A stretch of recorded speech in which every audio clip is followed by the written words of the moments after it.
En lucha con la personalidad. La personalidad, como resultado de muchísimos renacimientos, tiene la conciencia totalmente centrada en el mundo físico, tal y como lo planificaron las jerarquías creadoras de acuerdo al plan de Dios. El hombre renace como personalidad para experimentar con un nuevo cuerpo cada aproximadamente 1000 años, porque el planeta y la humanidad han cambiado lo suficiente como para adelantar mucho más en su sendero evolutivo gracias a las experiencias. Cada cuerpo y destino de cada persona es el resultado de lo hecho y conseguido en sus anteriores vidas, como cada día de clase de un alumno está basado en lo aprendido anteriormente, que es lo que le facilita un nuevo aprendizaje. Pero tal y como afirma la ciencia, el hombre no es el cuerpo físico, ya que éste está compuesto de la misma materia que cualquier otro objeto, sino que el hombre, el ser humano, recibe la información de lo que le rodea y de sus experiencias en el cerebro, o sea, a través de sus sentidos, y lo recibe en el cerebro en forma de mente concreta u objetiva. Ha sido precisamente dicha información y experiencias de cada vida la que desde sus primeros tiempos como hombre, semihombre y animal, que vamos a situarnos más o menos por la prehistoria, un poco antes, pues le ha llevado a su estado actual de desarrollo. Por tanto, la personalidad no solo ha sufrido y vencido al mal en sus peores aspectos, sino que gracias a ese mal ha aprendido a razonar sus acciones e impulsos hasta hacerse una persona cuyos ideales están más centrados en vivir en paz y en armonía que en hacer la guerra o vivir enfrentado en un ambiente de desequilibrio. Si bien en los primeros pasos como personalidad, como humanos, el hombre se dejaba llevar por sus deseos egoístas y por sus peores sentimientos con tal de sobrevivir y de conseguir lo que deseaba sin apenas razonar nada, ahora está empezando a hacer lo contrario, es decir, intentar razonar sus acciones, aprender de las experiencias, principalmente de las malas, y también aprender de los demás e intentar dominar sus deseos e instintos o impulsos incontrolados. Así es que, quien siente la necesidad, como efecto del desarrollo obtenido en sus renacimientos, siente la necesidad de controlar su instinto, impulsos, deseos egoístas, malos sentimientos, etc., se encuentra con la duda de cómo conseguirlo. El cuerpo físico se puede ver impulsado a la acción por un deseo, sentimiento o acción, pero, como cualquier persona sabe, un deseo o un impulso puede ser dominado por medio de la razón, de esa mente que actúa sobre y a través del cerebro. Así es que, si el hombre es suficientemente desarrollado como para desear elevar su desarrollo espiritual, quiere superarse y acercarse a su espíritu en esta vida, debe comenzar por proponerse unas metas y tener la firme voluntad de tener concentrada su mente y estar atento a todo lo que sucede y a todo lo que hace, dice y piensa.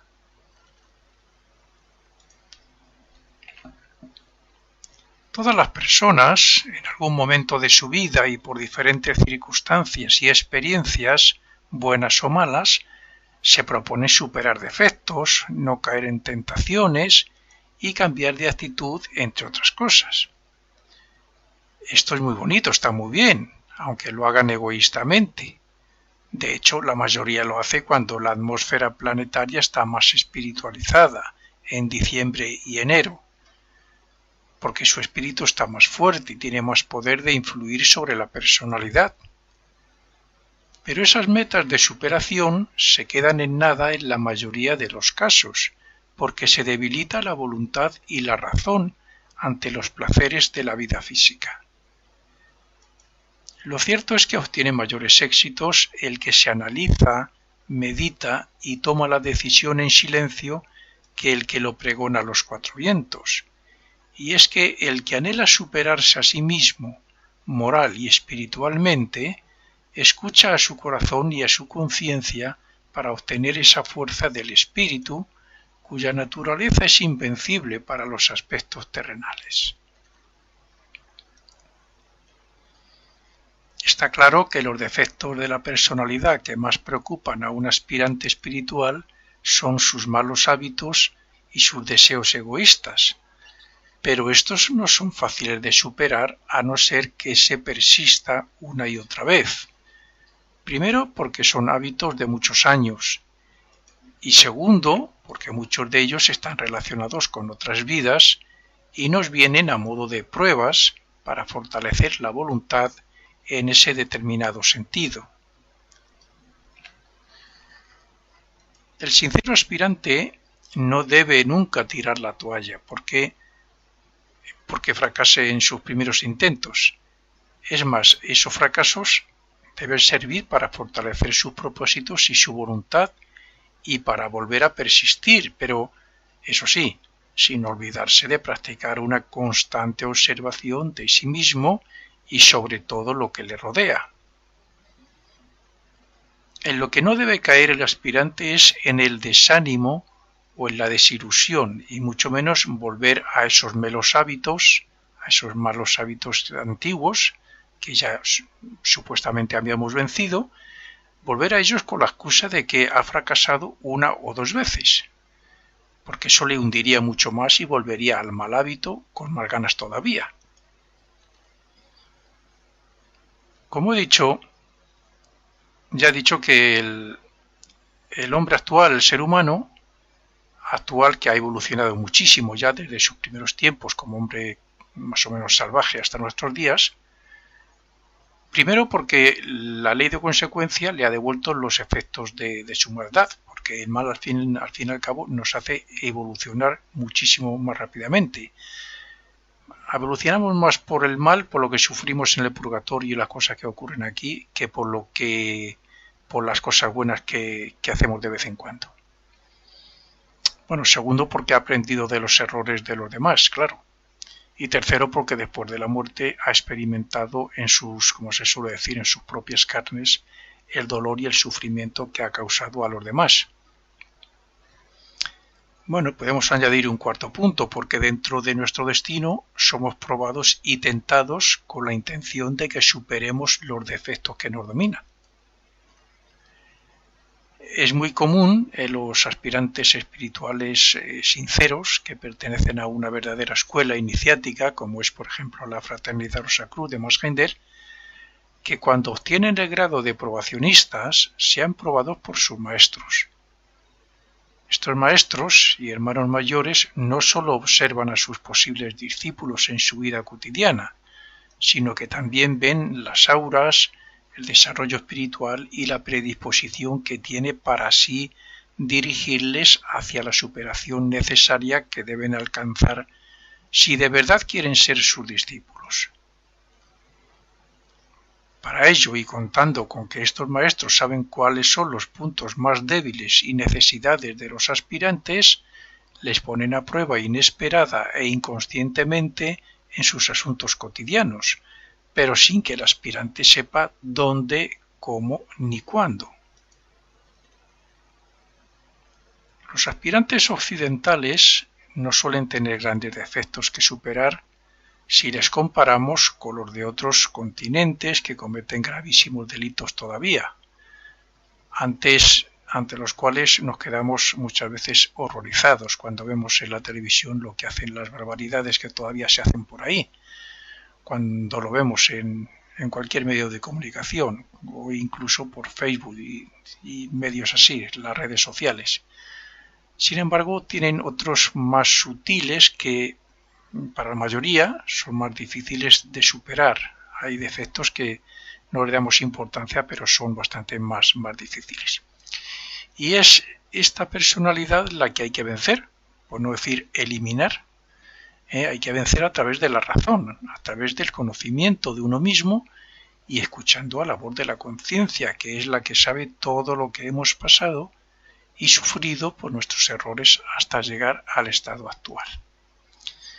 La conciencia es el fruto de todo el sufrimiento que hemos tenido en todos los purgatorios después de todas nuestras anteriores vidas. El fruto de lo que sacamos de ahí, de ese aprendizaje de lo que no se debe hacer, pues eso se va sumando en cada vida, se va sumando a lo que llamamos conciencia. La conciencia es el resultado de todo eso, es la que nos habla cuando vamos a hacer el mal porque sabe que ya lo hicimos anteriormente. Estos defectos sutiles, como puede ser el resentimiento, la envidia, el odio, la venganza, el egoísmo, los celos, la crítica, los malos pensamientos, en fin, tenemos infinidad de defectos y de hechos que hay que superar. Pues bien, estos defectos que aparentemente así tan sutiles, que están presentes en nuestra vida cotidiana, son los que el aspirante debe proponerse eliminar y los que los maestros pondrán a prueba para que se desarrollen las virtudes correspondientes. Pero, repito, a la personalidad no se la vence si no hay voluntad de espíritu y persistencia después de las caídas. Antes de obtener nuestra propia conciencia como humanos, éramos similar a los animales. Pero para alcanzar ese grado tuvimos que pasar por infinidad de experiencias. Desde entonces y hasta ahora hemos estado desarrollando la mente como medio para que nuestro yo superior, nuestro ego, el verdadero ego superior, pueda servir de guía a la personalidad. Pero si queremos dar ese gran paso que lleva de la personalidad a superhombre, debemos eliminar todo lo negativo que ésta tiene en su cuerpo de deseos. O sea, los malos sentimientos, los malos deseos, las pasiones, etc. Bueno, que tiene en su cuerpo de deseos y en su mente, porque también tenemos nuestros malos pensamientos que nos llevan a hablar y actuar mal, o al menos en contra de las leyes divinas. Cuando un aspirante espiritual, bien porque se analiza o va conociéndose, o bien porque está en probación de una escuela, tiene verdaderos anhelos y sinceros deseos de superar sus defectos. Pronto comienza a ver cuáles son dichos defectos, que antes incluso no los había visto, pero por otro lado también pues se va haciendo consciente progresivamente de que algún poder interno se está despertando en él. Cuando uno va venciendo defectos, va desarrollando virtudes, también comprueba que él está cambiando. Él ya no es el que era hace unos años. Sobre todo cuando uno se hace probacionista de una escuela iniciática y es el primer grado, por decirlo así, serio, donde uno se compromete ante su propio espíritu y ante el maestro, y a partir de ahí, a partir de cierto tiempo, se empieza a notar que ya no somos los de antes. Pero podemos volver a serlo si volvemos a caer en todos nuestros defectos y en nuestra vida cotidiana antigua. Este poder interno que se desarrolla hace que vea cada vez más y más claros sus defectos, pero también le advierte para que no caiga ni siquiera en una simple crítica. Está claro que la razón y el discernimiento son de inmensa ayuda para ver cada día más claramente nuestro comportamiento ante el mundo y ante los demás. Este uso de la mente debe traer los mejores resultados para alcanzar los objetivos fijados y para mantener fijamente y siempre presente las aspiraciones espirituales. Esto irá transformando progresivamente a la personalidad y fortalecerá la voluntad para que persista. Por consiguiente, nuestros defectos y las pruebas son los que hacen que el hombre se supere a sí mismo y avance en su sendero evolutivo, y así debe ser hasta que las pruebas y tentaciones sean deseadas y no temidas.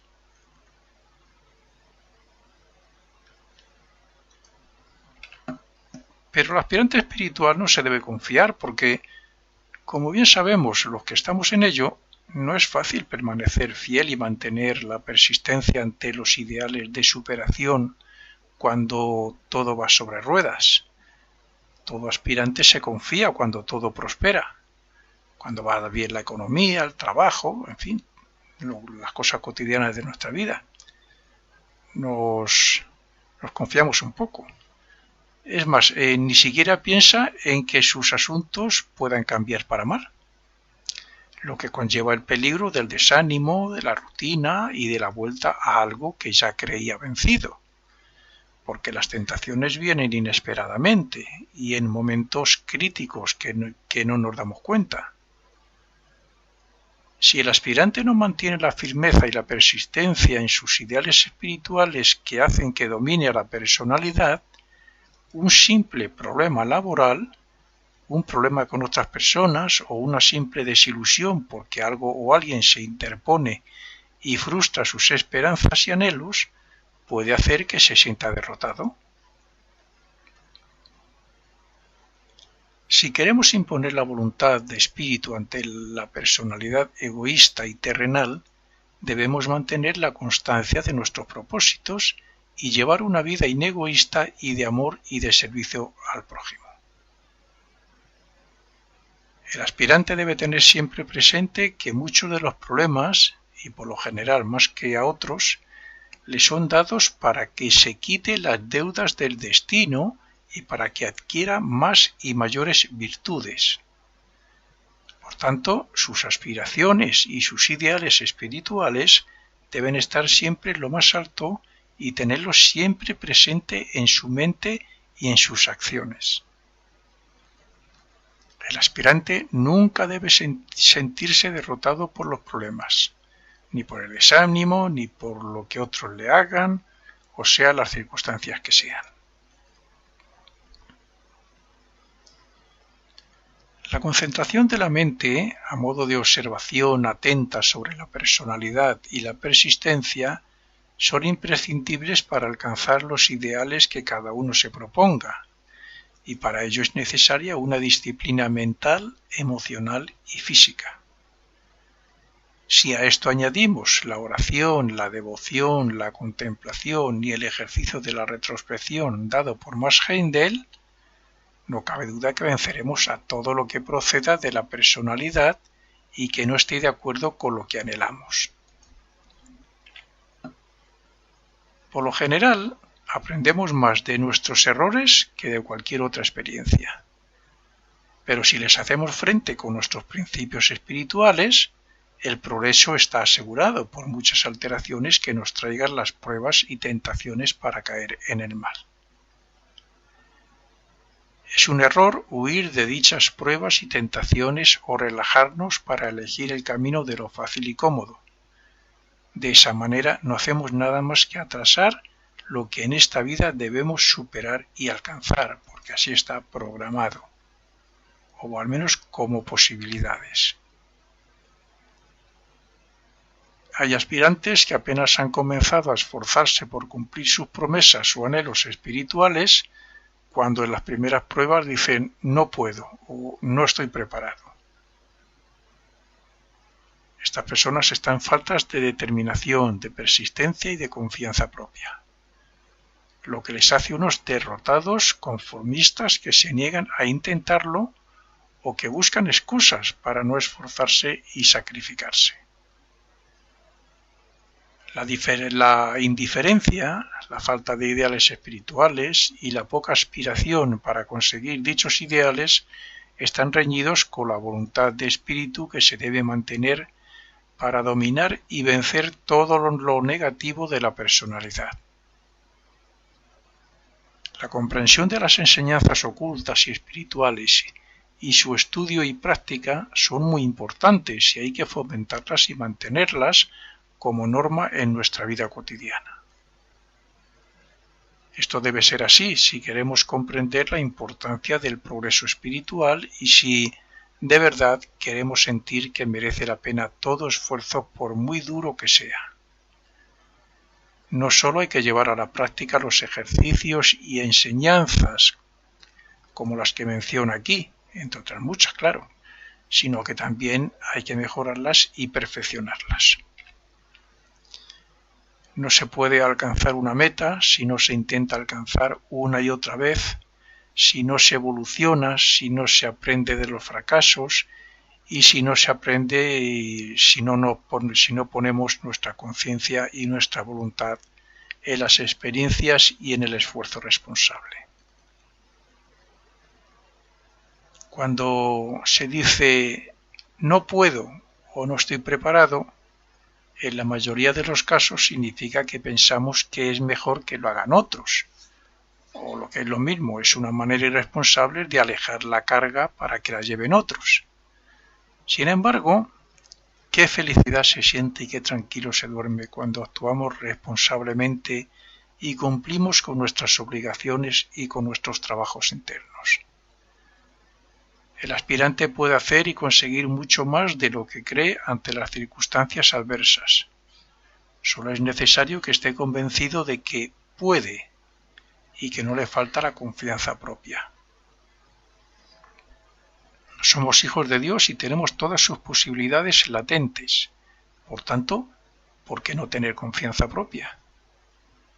Es lógico que cometamos errores y que caigamos en defectos y malos hábitos del pasado, pero eso no significa que debamos darnos por vencidos o que influya de manera que impida tener iniciativas y persistencia.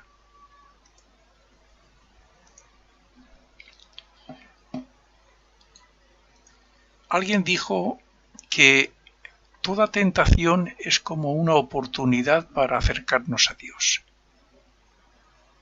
Es cierto, a lo que yo añado que opino lo mismo respecto a las pruebas del destino siempre que tengamos la intención de purificar el carácter, es decir, purificar la personalidad.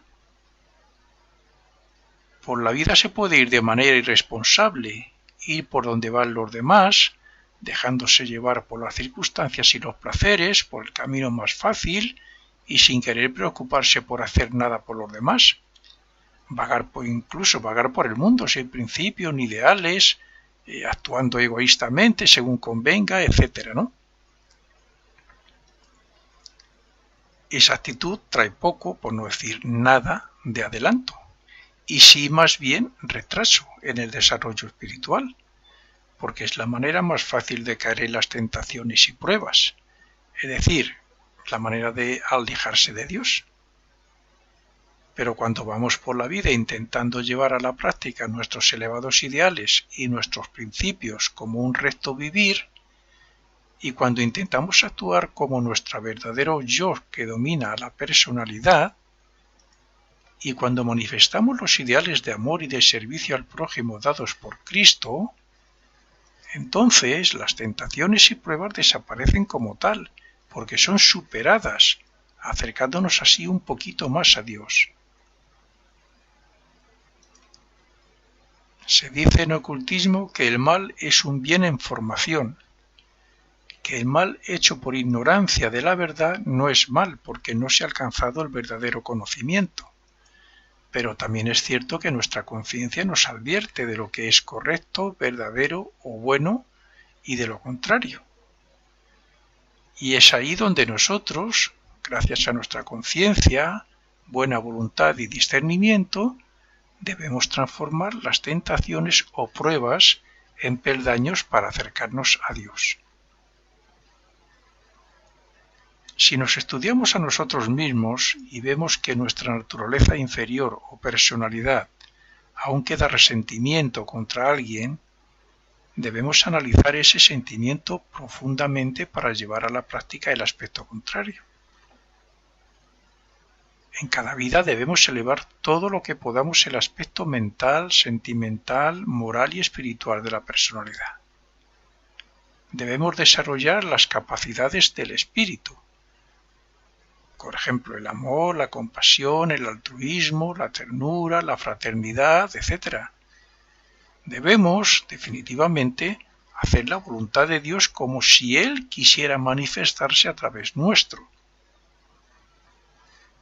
Por consiguiente, con cada tentación vencida, con cada prueba superada, con cada meta alcanzada, con cada acto de buena voluntad y con cada buena elección entre el bien y el mal, es como un peldaño más alcanzado para unirnos a nuestro yo superior y para derrotar a la personalidad egoísta y materialista.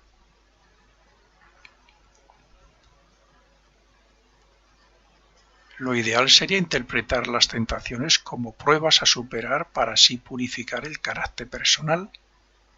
De esta manera estaríamos siempre atentos para actuar en cualquier momento correctamente en pensamiento, palabra y obra. Estando vigilantes y con la conciencia en lo que pensamos, hacemos y decimos, podemos tener la seguridad de que la naturaleza inferior de la personalidad no conseguirá llevarnos a su terreno, ni hará que nos tambaleemos ante la tentación del mal. Es mejor interpretar las tentaciones como oportunidades de progreso que no como algo difícil de superar que nos obliga a hacer algo en contra de nuestra voluntad. Con cada tentación superada, más poder tenemos sobre ellas y menos posibilidades tienen ellas de hacernos caer.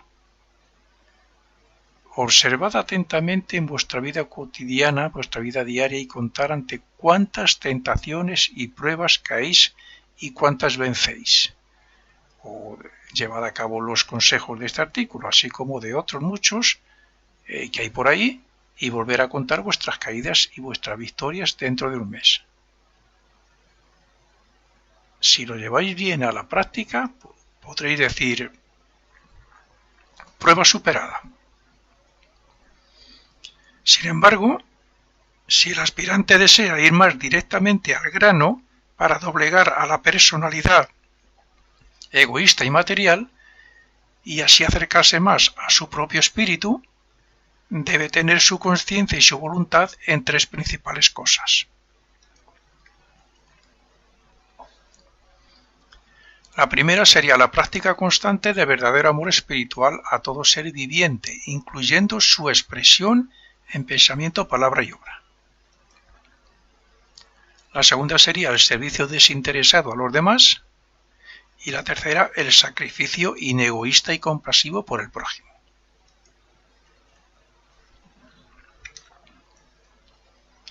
Si de verdad queremos actuar de esta forma pura, amorosa, impersonal, allá donde nos encontremos, debemos poner nuestros propios deseos a disposición de la persona necesitada sin pensar ni siquiera que es un sacrificio. Nuestra intención, al actuar así con los demás, debe ser la de ayudarles de la mejor manera que podamos para que esa persona alcance lo que nosotros mismos desearíamos alcanzar en nuestro desarrollo espiritual. El amor personal es egoísta y el amor del que hablamos es impersonal. Es el que nos obliga a sacrificarnos, es altruista y fraternal, y es el que pone al prójimo antes que a nosotros mismos. Pero cuidado, si el amor que queremos implantar en la personalidad está conceptuado como sacrificio o como renuncia, ya no es el verdadero amor. Llevando a la práctica el amor natural de Dios, sin motivos ni intereses personales, es como automáticamente estaremos desarrollando las virtudes mencionadas del espíritu y transformando la personalidad en alma.